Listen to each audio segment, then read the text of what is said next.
আপনারা দেখছেন news now, খবরের নতুন ভাষা। মার্কিন যুক্তরাষ্ট্রের সাথে ভারত সরকারের এক কৃষি চুক্তি স্বাক্ষরিত হওয়ার কথা রয়েছে।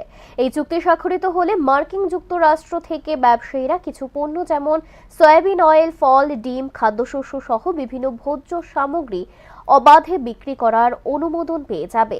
আর এর ফলে ভোগান্তির শিকার হবে দেশবাসী। বিনা করে মার্কিন সাম্রাজ্য থেকে ব্যবসায়ীরা ভারতে এসে খাদ্যশস্য বিক্রি করলে ভারতের কৃষক সমাজ সংকটের মুখে পড়বে। আর এই প্রতিবাদে বুধবার সারা দেশ জুড়ে প্রতিবাদ জানায় কৃষক সংগঠন AIKKMS। সারা ভারতের কর্মসূচির অঙ্গ হিসেবে এদিন আগরতলার বিক্ষোভ কর্মসূচি করে সংগঠনের সদস্যরা। ভারত সরকারের এই চুক্তির বিরুদ্ধে আওয়াজ তোলেন সংগঠনের নেতৃত্বরা।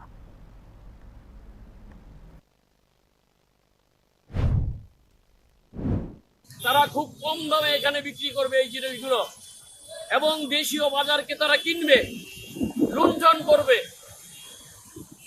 এতে কি হবে? ভারতবর্ষের যে আপামর 66% কৃষক আজকে প্রায় অর্ধমৃত অবস্থায় তারা নিঃস্ব হয়ে যাবে এবং দিন দিন আরো দিন দেখা যাবে আমাদের কৃষকরা মৃত্যু পথে পতিত হচ্ছে।